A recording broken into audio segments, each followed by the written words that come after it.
Okay. Hello all, this is Shruti Pandey, and today I have with me Chinmoy Mishra, the CEO and founder of HooLiv.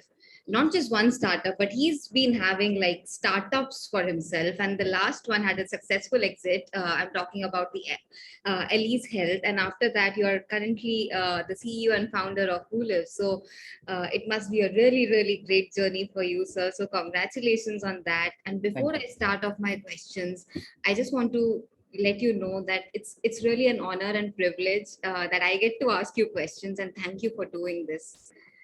Thank you, Shruti, and really appreciate you having me today. And I look forward to our conversation. Likewise. So I'll start off with the first question.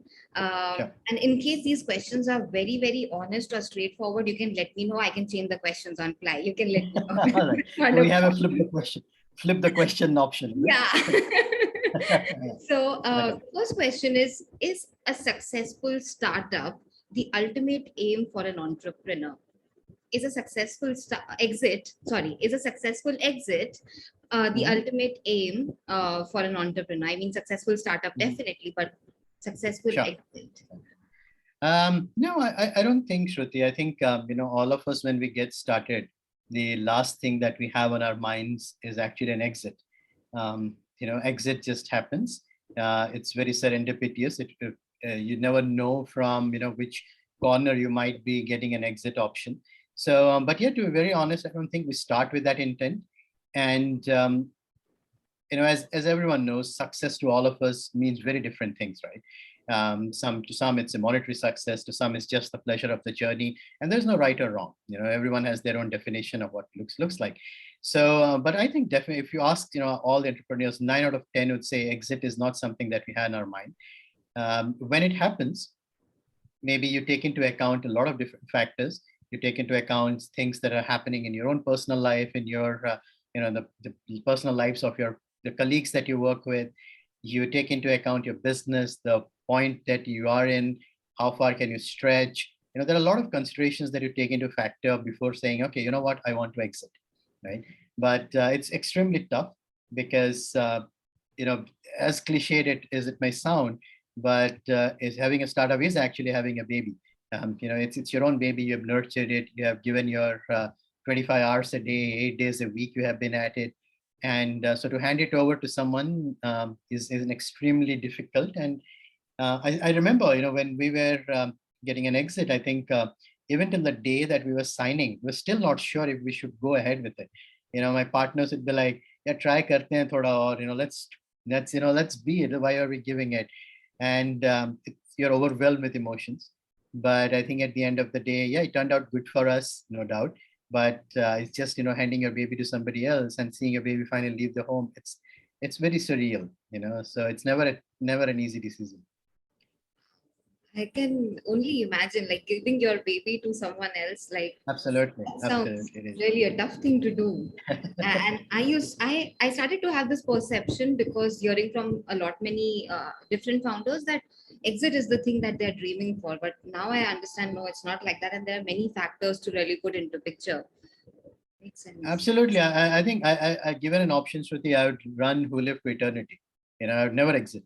I think that's where I'm coming from. And yeah, why would you? You've given so much, and you take it to a point where it's on auto mode, it's going well. So why would you look to exit unless there are other personal reasons? A lot of folks have their own reasons, right? Which is so that's the point where you take a call that, hey, look, I want to move out. But otherwise, from a professional angle, why would anyone want to give it away? Makes sense. My second question is, what motivated you for another venture after a successful exit? Shruti, I think it's an addiction. Once you're into the world of entrepreneurship startup, you just can't get out of it. You can't go back to a corporate job. It's you are no longer in a position where you are open to taking orders or taking decisions or taking commands from someone. But then that doesn't turn out to be entirely accurate, because when you're running a startup, especially as a founding member, you are answerable to several people. You're answerable to your colleagues, your investors, your customers. So it's not that you are your own boss. That's a very misconception people have, that as a startup founder, you are your own boss. It's not true. In fact, you're reporting to everyone, right? So yeah, but I think it's an addiction. Once you're onto this path, it's very difficult to look back. And the other thing, Shruti, yeah, when we came out of the first venture, I think the adrenaline is quite high. You are, you want to get into the space again. You commit so many mistakes. We did, I mean, so many mistakes in the first journey that you are more confident that you know that these are the things, these are the pitfalls I need to avoid. These are the potholes I need to avoid. And so that gives you more confidence that, look, I might be a second time around, I might be more aware of how things are going to unfold. It's no guarantee for success. There's no recipe for success that, as a second time you're going to strike gold. But yeah, I mean, it just start at a different level, right? Some of the things that are going to cause trouble and how to avoid them. So that gives you more confidence. But yeah, for all four of us, I think, funnily, Shruti, what happened, so we are four partners and we have been together for the last 8 years, which is wonderful. One of my partners is actually my elder sister too, Dr. Rashmi. So, and the other two we met, through network, through connects 8 years back. So when we exited from the first venture, when we're looking at ideas for the second venture, I think all three of them came back with a similar kind of mandate to me saying, Chinmoy, whatever you want to do, just count us in, you know. so I didn't even have to, check with them on their buy-ins or something. It was just assumed that all four of us will be together for the next venture as well. And so yeah, so that gives you more confidence, more trust that, hey, look, we could do it even bigger this time. So yeah, looking back was never an option. So going back, I don't think any four of us would either, ever be able to do that again.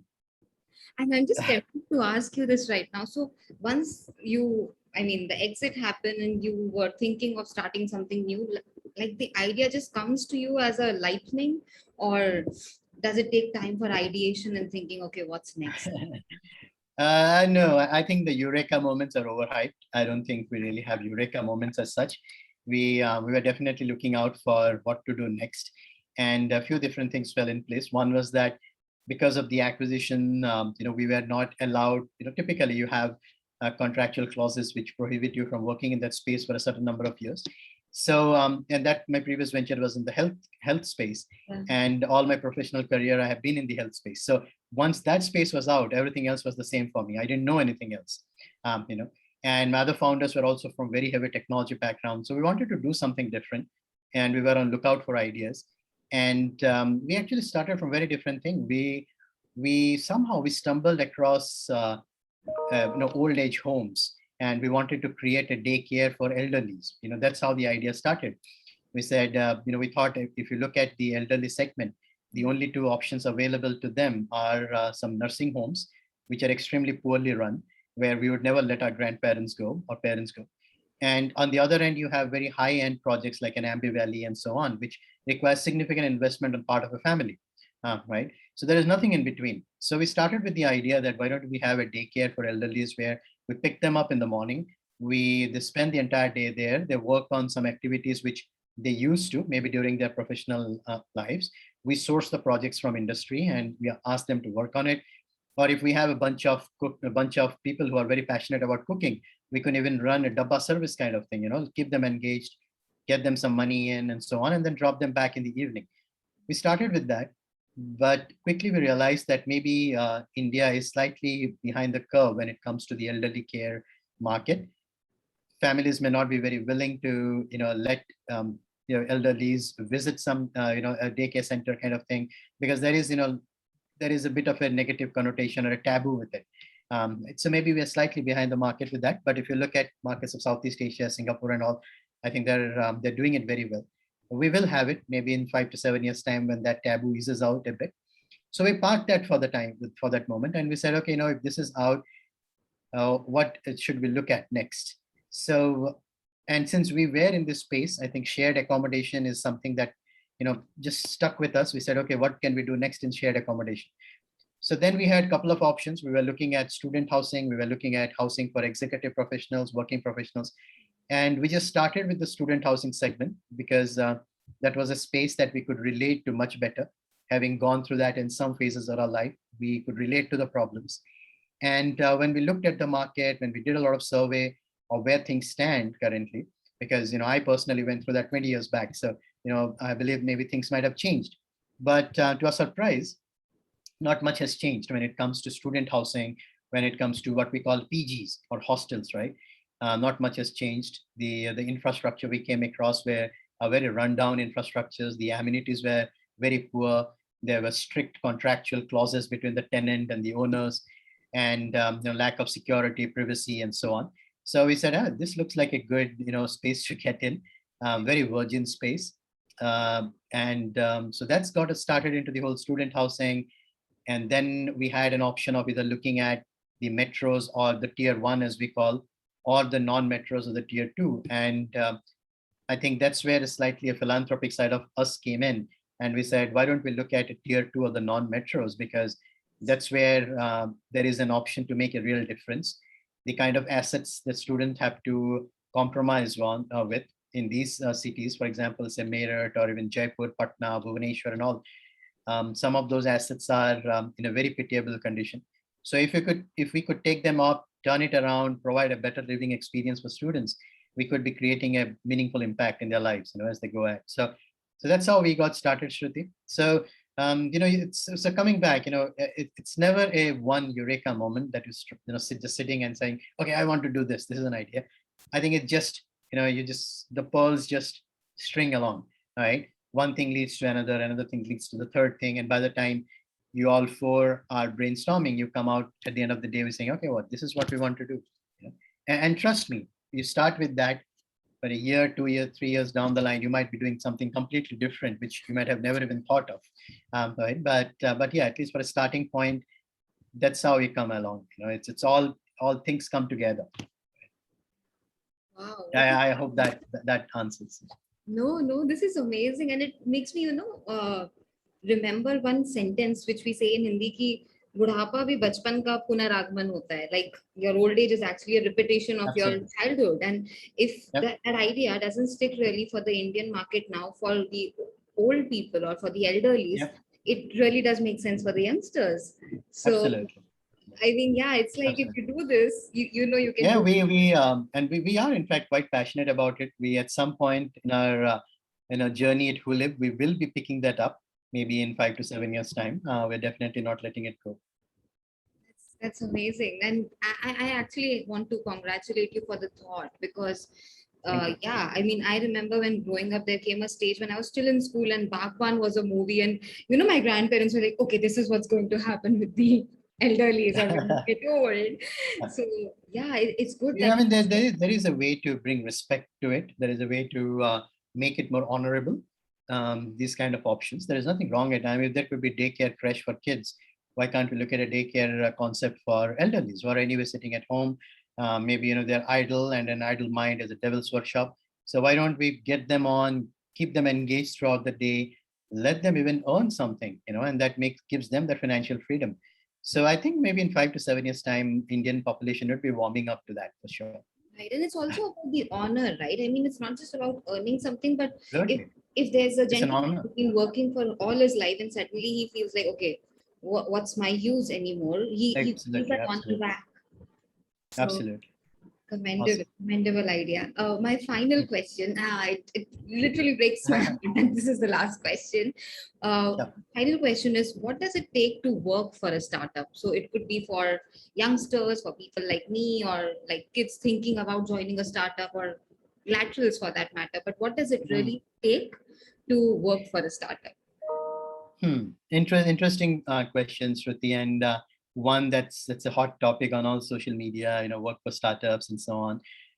I think the romanticism is slightly misplaced of working for startups. It really depends on where in the journey of a startup that you are actually joining the team. If you are joining the team at a very early stage, when say the company is bootstrapped, when the company is small team, it has a small team, I think your experience or your learning would be very different.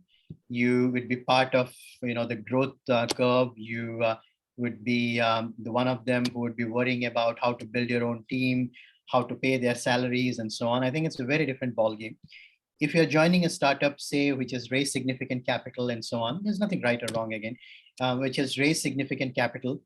I think there your experience when you join a startup would be very different. Yes, you call it a startup, but it's more of a full-fledged corporate or a company now with established processes, established culture, and so on. And you are one part in the entire wheel. So you would be again, your experience there may not be very different from what a typical corporate job looks like. So I think that's where a lot of people are misplaced, saying that, hey, look, I am joining and I'm working in a startup. So I ask them, where do you work? And saying, oh, I work here. It's a unicorn. I'm saying, okay, you're working with 700 other group people. How is it different than, say, working with an Infosys or a TCS? It's Right. not, right? It's Yeah. not. Yes, definitely. I think when you're joining very early on, you are wearing multiple hats. Your learnability goes up. You are doing a lot of different things. You're becoming more versatile. So those things help. So it really, when someone says I'm working for a startup or I want to join a startup, we should check with them which, where exactly the startup is in their trajectory, right? But coming back to your question, other part is what it does it take to work in a startup. I think if you're starting from very clean slate, if your startup is your first professional, journey, start of your journey, I think your expectations are very minimal. You don't know what you don't know, right? So whatever comes with the startup, you accept it, you learn with it, you grow with it, and so on. The trouble happens when you have worked in a larger corporate for a time, sometime. So you are used to certain frills, certain kind of things which are beyond just the workplace, right? You are used accustomed to a certain how do I put it? Um, Infrastructure, the the corporate frills, the thrills, that we yes. wear. So yeah, exactly, and you don't have to worry about your monthly salaries coming on time, your leave encashments, your leaves, and so on. So I think when we are moving from that kind of world to a startup, suddenly you feel a vacuum that those things are gone, and that could become quite tough, quite challenging, and that's what we have seen in a lot of folks that we hire who have significant corporate experience, that suddenly there is a disillusionment that, hey, why did I land up here? Did I make the right choice? So that becomes difficult to manage the expectations. And then there are a group of people who even move from corporate to a startup world to work with us, fully aware that this is what they're getting into. So I think people come in all shapes and sizes, but yeah, to give up all those things is very difficult. And it's, at least when a startup is growing, it may or may not be in a position to offer you the same kind of amenities or same kind of package. So that makes it tough.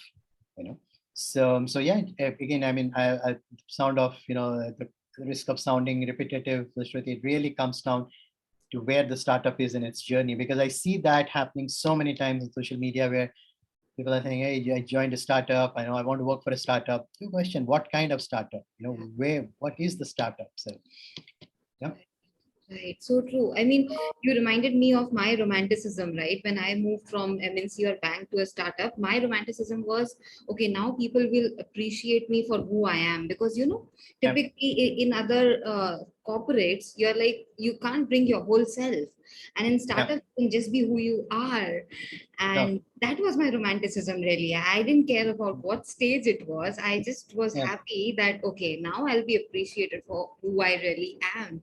But Yeah. it's really a different ball game Yeah, it altogether. is. It is different. I mean, a lot of times, if you're joining a startup, I mean, one thing, Shruti, what we have is that we put everything and anything under the startup umbrella, right?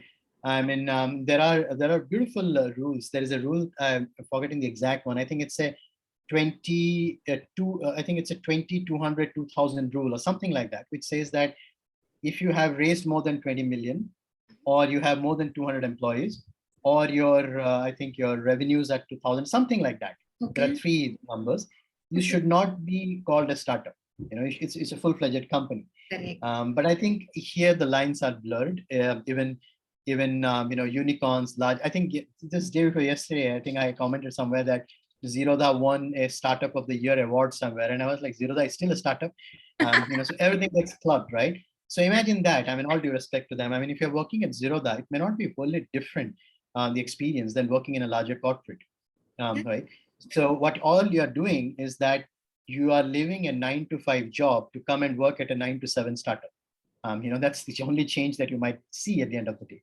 So I think, no, I think it's very, very different working in a bootstrap venture, working in a company which might have just raised a pre-series A, series A round, as compared to somebody who might be a IPO bound company. I think it's a very different experience. I mean, I'm actually that I laughed when you said Zerodha is a startup because it's like maybe more than 10 years now. I mean, I think when I Absolutely. started working Ab- is that's when they came out in the market. Yeah, So it absolutely. doesn't And feel I like, think that's the joke around this thing, right? If Kingfisher would have called themselves a startup, they would have got away with all the losses, right? ah, So who knows? And you're also again, the one point that you mentioned is wearing multiple hats in a startup. I don't understand or I don't know when that point really stops in a startup. Like in a startup, you join, you're wearing multiple hats, and then you're probably juggling those multiple hats, but the multiple yeah, hats never stop. So I think people who yeah, can't take that thing where they are okay. I mean, I've typically seen where the other corporates I was working, people would be like, Mera itna hi kaam hai. This is what's given to me. This is my yeah, skill. I'll do yeah, only that much. So I think that would be a really, really hard thing. And for them to move to a startup because there you can't yeah, say a no for yeah, yeah, anything else. And sometimes I feel my absolutely. journey in the other corporates really trained me for that because I was not saying no for work ever. So I was Yeah. like, okay, fine, there's something new to learn, good. And I sometimes feel that was my prep journey to getting into startup. Yes, absolutely, absolutely. I think the way I like to put it, Shruti, is that if anyone, if someone rather never had to worry about how to pay the next month's salaries of their colleagues, they never had a startup experience. That's it's simply put.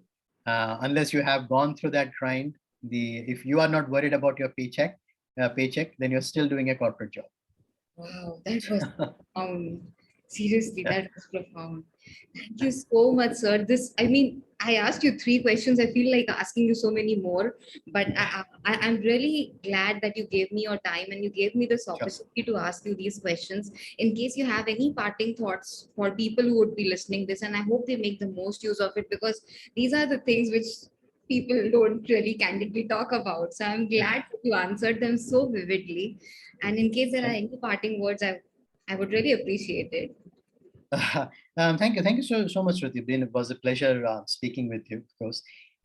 As a parting thought, yes, I mean, if people who are looking to get into the world of startups and entrepreneurship, my 2 cents would be do it for the right reason, and don't fall into the whole romanticism of fundraisers and working at a startup or building unicorns and all. Do it for the right reason, and I think the right most reason is the ability to make a difference in the lives of people or the people that we touch. And of course, monetary considerations are always there. You want to be rich, there is nothing wrong in it.